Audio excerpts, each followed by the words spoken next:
Welcome to episode 9 of season 8 of the KBB Review podcast. I'm your host, Andy Davies, and yes, this is episode 9, so it means that this is the penultimate show of this season. Next week, we will round off season 8 before we have a few weeks off to tidy the loft. But that doesn't mean we're winding it down in terms of subject matter, because today we're looking at what has become a real growth area for the kitchen retail market, and we could definitely do with some of that at the moment, and that is outdoor kitchens. Now, these are kitchens that are, well, they're outdoors, aren't they, in the garden? If I'm honest, that was pretty self-explanatory, wasn't it?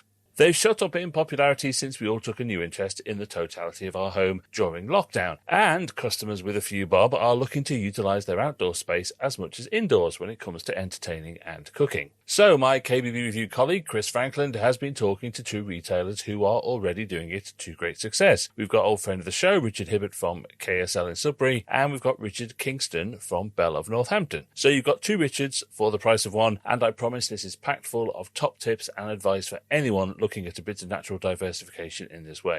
But first, do you want to receive all the latest news, opinion, analysis and features from KBB Review twice a week? Of course you do. Your taste is impeccable. You can subscribe to our newsletter and get it all delivered straight to your inbox. And if you already get it, then why not sign up everyone else in your business and beyond, so you can all talk about it at lunch like Love Island. Simply go to kbbreview.com/subscribe today. My name is Chris Frankland, and today I'm talking to two retailers who have made the move into the expanding outdoor kitchens market. Why did they do it, and what's been their experience so far? We have Richard Hibbert from KSL Sudbury, who's also National Chair of the KBSA, and joining him, Richard Kingston, who is Head of Outdoor Living Division at Bell of Northampton. So welcome to the two of you. Thank you. Hello. It would be good for you to go through and tell us a little bit about your business. So, Richard Hibbert, do you want to kick off for us? Tell us about KSL.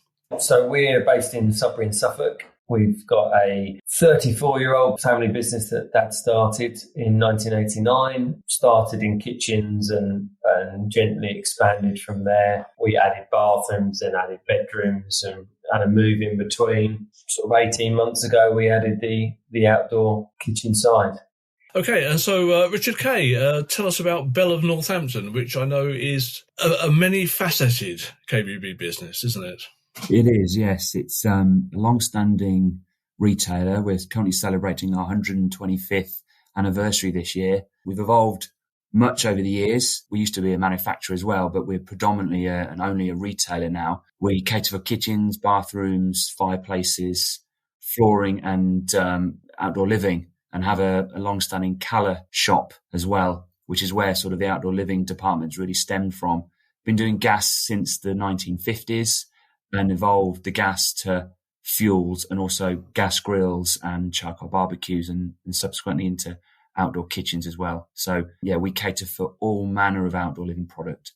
So on to the subject at hand and on to outdoor kitchens themselves, and starting with Richard H. Would you like to tell us briefly sort of when and why you decided to make your first steps into the outdoor kitchens market? I've always been interested in food. I've always liked barbecuing and outdoor in general. I probably started looking at it 5 years ago. Just as an interest, we had some space at the showroom. It was ticking over in my mind, but I didn't have that much knowledge of the quality end of the market, I guess. I knew what I knew, and that was about it. So I sort of embarked on learning everything I could about outdoor kitchens, suppliers locally and much further afield, garden design and everything like that. And then I, lucky enough, went on a Goldman Sachs course, met a lot of good people and really drilled into that outdoor side when I was on that course. And on the flip side of that course, just after the main COVID outbreak, we launched it with a small number of suppliers and looking at high end, high quality with a very growing market. Richard Kay, Bell of Northampton, as you alluded to, has diversified its offering pretty much to every room in the house, and I guess outdoor kitchens were a logical progression. So when and why did you start? We started about 4 years ago doing outdoor kitchens. As a retailer, we've been doing internal kitchens for decades and have the designers and have the skill sets in-house to do that. But we had the relationships with the brands as well for outdoor living. So it wasn't too much of a change for us to get involved in that. We felt that we could handle that really well and had all the skill sets to do it, bespoke and modular. And it was just a matter of when, not if, really. And it's been a nice addition to the store. People come in now for not just one grill, but multiple grills, because there's many different ways of cooking. And they want them, but in a nice setting outside, not just a cart dumped on their patio that looks a little bit of an eyesore in their top-end house. Yeah, indeed. The interesting statistic I came across is that on TikTok, outdoor kitchens were the third most searched for garden trend. And so I think, as you were alluding to, the pandemic focused people's attention, didn't it, on outdoor entertaining and using the garden more. Do you think that was a real catalyst for that market and for retailers to enter it? Yeah, I think so. I think that the particularly good weather when lockdown started and people needing and wanting things to do certainly helped. And people tend to come in and they've already got a grill and they want to do something different that they can't do on their existing grill. So, yeah, I think that probably has certainly helped. Barbecuing, I think, has had for a long time been a very price-driven, cheaper product. But actually, the quality of grills now is very much up there. And having a kitchen is just a further evolution of that. Yeah, and to the other Richard, your view on that?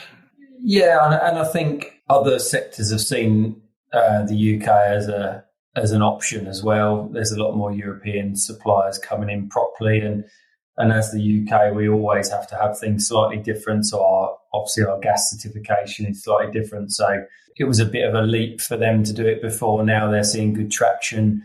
So there's much more available, and then they're bringing their marketing and everything else that brings as well. But sometimes a big event or change is something that can push something through. And certainly maybe we woke up to the fact that our garden is really valuable and we could definitely be making more use of it at the same time that people couldn't go out as much. So it was definitely an advantage on that side. One of the daunting things I imagine is looking at a whole brave new world of kitchens, a whole different range of products and brands. How did you decide what to do and where to go for it? Well, I've been looking and building up over sort of about 3 years, building up an idea of what I wanted and what I didn't want. And our interior products, we like to fit a bathroom, a kitchen and a bedroom and it be something that lasts 25, 30 years. And we give them the service afterwards and everything like that. And what I didn't want the outside to be is throwaway or lower quality, detract from the brand where someone's used to having good quality and then they get something that rusts or breaks down, and which a lot of them can do. And especially in the price driven side of it, they're not built to last. So I particularly went looking for items that were stainless steel. If they had trims on them, they were stainless steel. They were high quality. They give good service. And also they weren't plastered everywhere. So it's a little bit unique. And in that side that I could be a little bit unique in ourselves and bring a small number of suppliers together that work together. And that's what we've done. We've probably got 6 brands, 2 outdoor kitchen brands, and then some grills and supplementary products. But actually going and feeling, seeing, researching, we did a lot before we ended up with the brands. And now on the flip side, I mean, this morning I've had someone in, a retailer, looking at adding outdoor kitchens and finding out what we researched, you know, what the showroom looks like, what brands we've got and what they look like and feel like. I'm getting regular retailers visit or speak to me about it. And why not, you know? Yeah, and Richard Kay, obviously you had a little bit of experience of some of the types of products. How did you wade through the brands, or at the time you went into it, were there not quite so many as there are now? The sort of ethos in the store is we deal with mid to high sector products, not overly price driven on them. And that was transferred into outdoor living really and the kitchens. So we had some brands that were getting into it. And there were clearly some brands in the market where the products were good quality that fitted a certain demographic. So you can stretch that price ladder a bit, and we have done so. But ultimately, we don't want particularly poor quality product or something that's not going to last. And people that come in for a kitchen that spend a lot of money would want a similar sort of quality in their outdoor kitchen as well. So there were some pretty good givens that we weren't going to move away from. Yeah, because I suppose, as you say, the kind of customers that you have and are used to dealing with, they buy a kitchen, they're expecting it to last, well, I mean, certainly 10 to 20 years, aren't they? Absolutely. And they want that quality outdoors, whether they're going to use it half a dozen times a year or more. They still want to walk out their kitchen and enjoy a quality product. And that's what we can offer.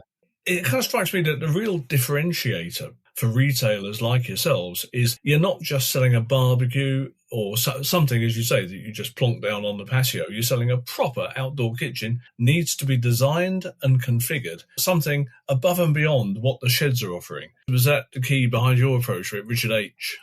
Yeah, it was a continuation of quality, being trusted by our current crop of clients, and having a set of clients that we could instantly market to. But yeah, doing something different. And I did see a lot of lower end product that really didn't last. And we just wanted to be different. But yeah, being able to use our design led, and I think the showroom sort of reflects it as well. You come into an environment that's higher end and it just oozes that quality then, and allows them to feel the quality and the value in the product.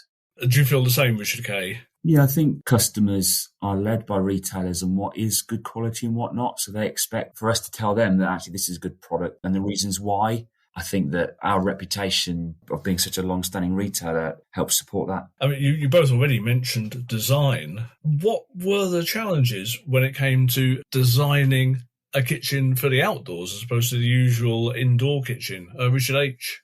I would say in a lot of ways it's simpler. There's certainly less to get around, I guess. We have chose products that look nice front and back. So we haven't, if we did want to freestand it, it hasn't got to be something special. So in that way, it's fairly easy if the customer wants to move it as well, that they're not hampered by that. A lot of them have got configurators and then there's a lot of one piece, small runs. And because the majority we're seeing are doing maybe a 3 metre run, it's fairly easy to do fairly quickly. It just depends how each retailer then wants to present it and price it and everything like that. But we find that we can talk to someone in the showroom in front of the product and deliver almost an instant price as well. But on the flip side, we're dealing with a lot of garden designers and developers in that way, where they're coming to us saying, we've got a 3 metre gap. And then they're adding it into their full garden design. So whatever their drawing package is. So we're seeing a lot of that. I suppose also there's a lot of flexibility because many of the systems are modular, aren't they? And can be moved around or reconfigured. Yeah. And that's another thing with what we're doing. We're not doing anything completely built in. So nothing has to be built. Nothing has to be clad. Nothing has to be solid structure. So if a homeowner does spend $25,000 on an outdoor kitchen or more, and then decides to move for whatever reason, they can literally take it with them. And it is their product that one of our suppliers, the first thing they said to me is, you leave it in your will. That's the sort of quality of it. And, it's almost to that, you take it with you and you would leave it to someone, to be honest. You wouldn't leave it with the house. And that was important to us as well, that you get full value as the customer. That's quite novel, isn't it? Because most people are used to selling a house and the kitchen stays there. Although exactly. I understand in certain foreign markets that isn't the case, but that's another story. Yeah. It kind of struck me as well that it opens up the possibility of bringing in a whole new set of customers, as well as selling to your existing customers. It's going to bring in people you've never dealt with before. Richard H., have you found that's the case? Yeah, we are. I think because of the value of it, we're really not trying to push, although we are doing a few individual products, we're not trying to push just selling one grill or just selling one oven or something like that.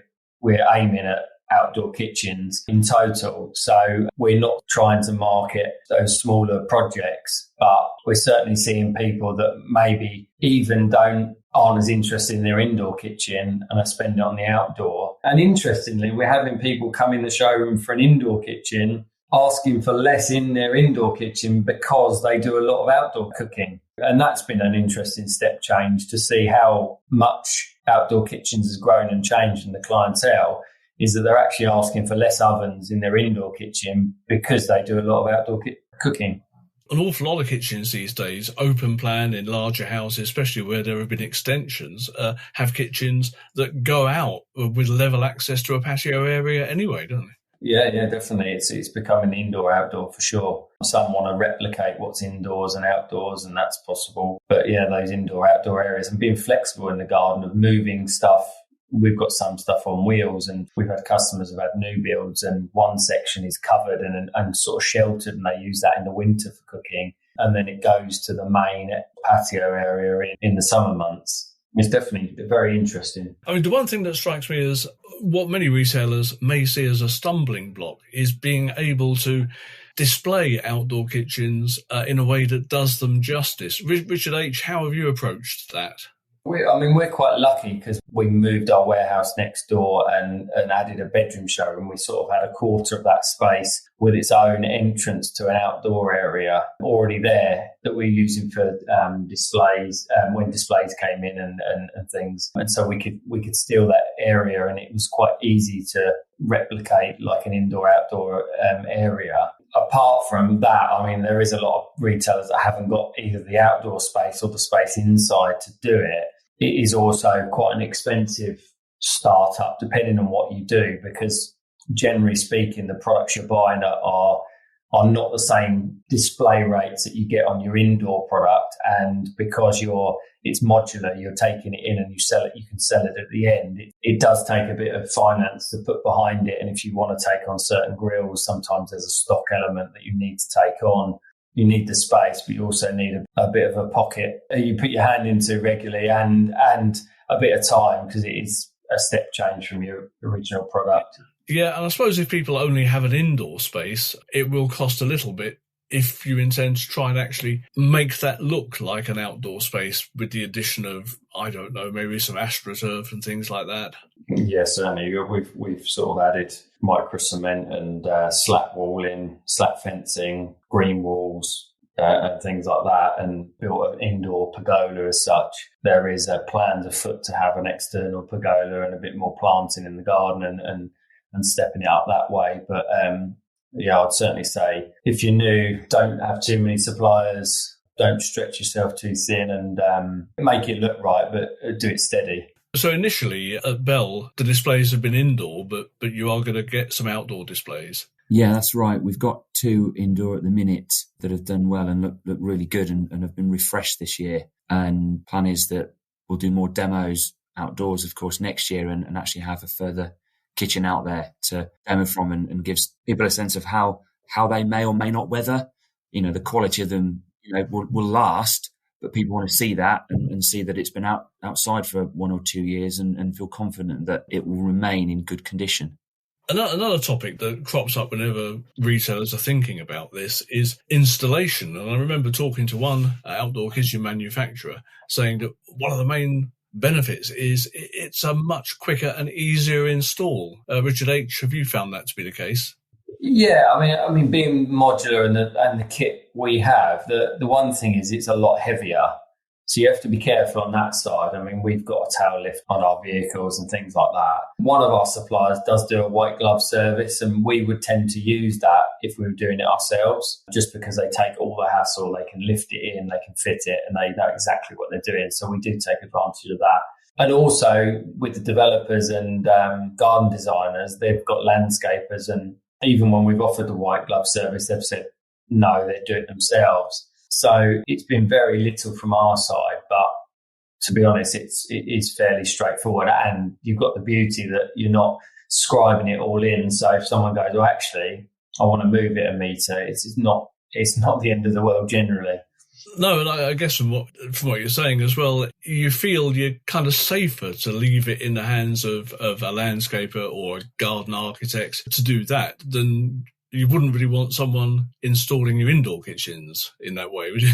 No. Richard K., have you found the same? Installation easier and quicker? Yeah, I think so. Yeah, you're right, because, and I think Richard H. touched upon this, there's no specific measurements of a kitchen. They tend to want to be freestanding. I think the challenges come with actually getting the decisions from him and her on what they want in the kitchen and what colours. The guy's got a certain idea on how many grills, and actually the other half wants it to look right, not necessarily being overly cluttered. But yeah, installation a lot simpler, can be done in maybe a day, as long as if there is a water supply, that's obviously there and dealt with afterwards. But yeah, freestanding and done in a day, hassle-free. The other thing I mentioned earlier is different types of products. In terms of what people are putting in their outdoor kitchens, what are you finding are the popular products at the moment, Richard H.? coming into it, I was more set on what we were going to do and what we weren't going to do. And actually, I'm finding we're having to be fairly flexible. And actually, that's been helped by our outdoor kitchen suppliers. They've got access to grills and things that they put in their product as well. So we can be fairly flexible. And we've got product now where if people want to do a lot of tinkering, a lot of playing, a lot of low and slow cooking where they want to be in control, then the Kamado grills and the charcoal are very popular. But we've got pellet grills where it takes the guesswork out of it. Pizza's still very popular. We do wood-fired pizza ovens that sit on the table, sit on any structure, and they're popular. And they're being used not just for pizza, but for meats, and you can bake in them and all sorts of things. We're finding that where before you used to have maybe one gas barbecue or a charcoal barbecue or whatever you had, it's now you're having multiple. The fridge is popular. Sink, if they can really do it, is popular. But having something like a gas grill and a Kamado grill, or a gas grill and a pizza oven, or even all three, is becoming very popular. But we're finding us, I guess, being at the high end where people can be specific, people are being very specific about their needs. And yeah, we're meeting them really, whether that's just quality or some of them have got chefs involved. So they're actually, they don't cook on it themselves. They have chefs in. So that's a consideration. So we're finding we're having to be very flexible on that side. Richard K., what's your experience there?